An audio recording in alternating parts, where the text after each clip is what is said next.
Bismillahirrahmanirrahim. Assalamualaikum warahmatullahi wabarakatuh. Apa kabar anak ibu semuanya? Semoga anak ibu selalu dalam keadaan sehat walafiat, tetap semangat belajar, rajin beribadah, dan tentunya selalu dalam lindungan Allah Subhanahu wa Ta'ala. Amin ya Allah ya Rabbal Alamin. Anak-anak ibu yang soleh dan solehah, alhamdulillah berjumpa kembali bersama Ibu Nur Hasanah. Hari ini kita akan belajar Bupena 2A, tema 1 yaitu hidup rukun, subtema 3 hidup rukun di sekolah. Sebelum kita lanjutkan pembelajaran pada hari ini, mari sama-sama kita berdoa kepada Allah Subhanahu wa Ta'ala agar apa yang kita pelajari diberikan kemudahan oleh Allah dan kita mendapatkan ilmu yang bermanfaat. Mari sama-sama kita berdoa. Bismillahirrahmanirrahim. Rabbi syrah li sadri wa yassir li amri wahlul 'uqdatam min lisani yafqahu qawli. Amin ya Allah ya Rabbal Alamin. Baiklah anak-anak ibu semuanya, hari ini kita fokus belajar pada muatan PPKN yaitu KD 3.1, mengidentifikasi hubungan antara simbol dan sila-sila Pancasila dalam lambang negara Garuda Pancasila. Pada minggu lalu kita sudah mempelajari muatan PPKN di subtema 2 yaitu tentang hidup rukun dengan teman bermain. Nah, untuk hari ini kita akan belajar PPKN di subtema 3 tentang hidup rukun di sekolah. Silahkan anak ibu siapkan buku bupenanya dan silahkan anak ibu buka halaman 46. Pada halaman 46 ini kita akan mempelajari tentang menyebutkan pengamalan sila pertama dan sila kedua Pancasila di sekolah. Nah, anak ibu masih ingat kan? Pancasila itu adalah dasar negara Indonesia.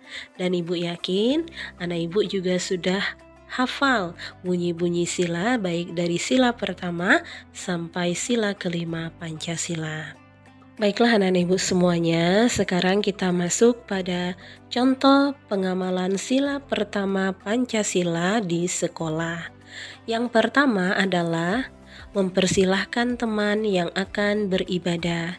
Seperti yang ibu jelaskan pada minggu lalu, mungkin ketika kita sedang bermain dengan teman, mendengar suara azan, teman kita ingin sholat, maka kita harus mempersilahkan teman kita untuk beribadah dan berhenti bermain sejenak.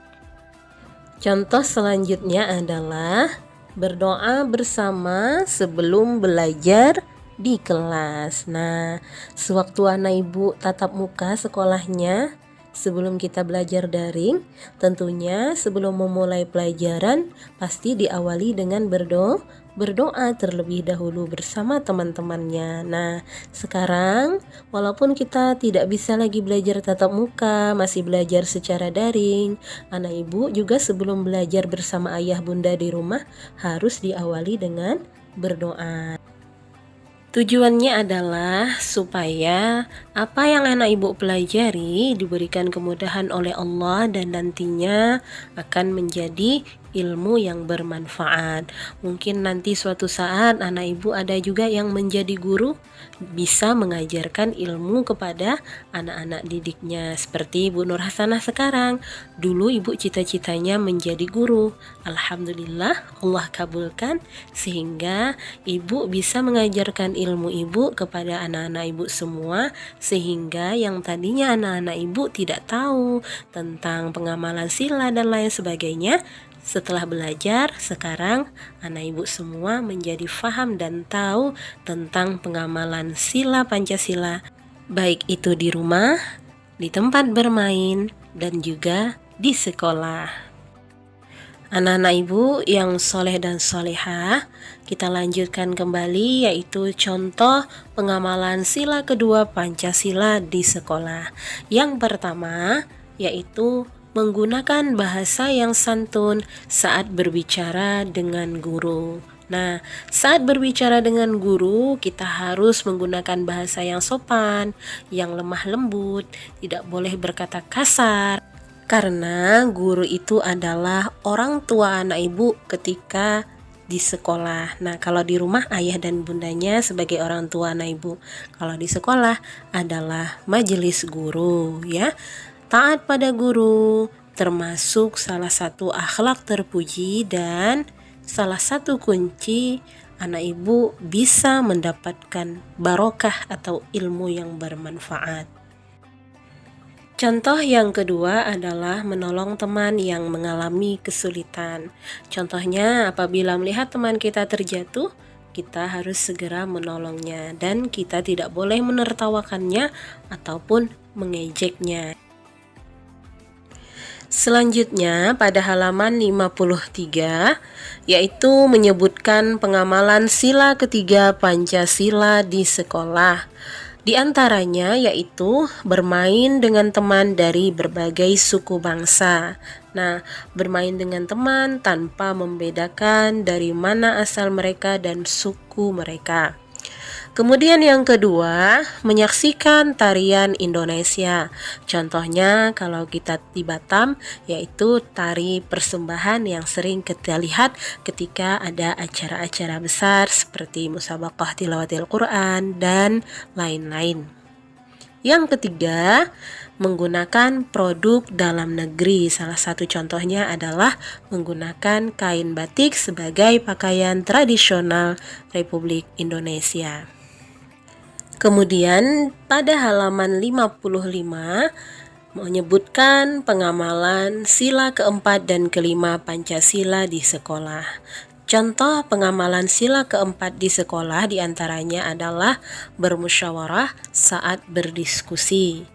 Kemudian contoh pengamalan sila kelima di sekolah adalah melaksanakan hak dan kewajiban di sekolah dengan baik. Contoh hak anak ibu ketika di sekolah adalah mendapatkan pelajaran dari majelis guru. Nah, kewajiban anak ibu di sekolah diantaranya piket kelas dan juga belajar dengan baik dan memperhatikan apa yang Bapak atau Ibu guru sampaikan ketika sedang menjelaskan pelajaran. Anak-anak ibu yang soleh dan soleha, alhamdulillahirrabbilalamin, itulah tadi beberapa penyampaian materi tentang tema 1 hidup rukun, subtema 3 hidup rukun di sekolah, muatan PPKN yaitu tentang pengamalan Pancasila baik sila pertama sampai sila kelima ketika kita berada di sekolah. Semoga apa yang Ibu Nur Hasanah sampaikan bisa anak ibu fahami dengan baik dan benar, dan ibu doakan anak ibu semua kelak menjadi orang yang sukses dan mendapatkan ilmu yang bermanfaat. Cukup sekian video pembelajaran dari Bu Nur Hasanah pada hari ini. Sampai jumpa pada video pembelajaran berikutnya. Kepada anak ibu semuanya, tetap semangat belajar dan jaga kesehatan serta sholat 5 waktu. Jangan pernah ditinggal. Terima kasih Ibu ucapkan kepada anak ibu. Ibu akhiri. Wassalamualaikum warahmatullahi wabarakatuh.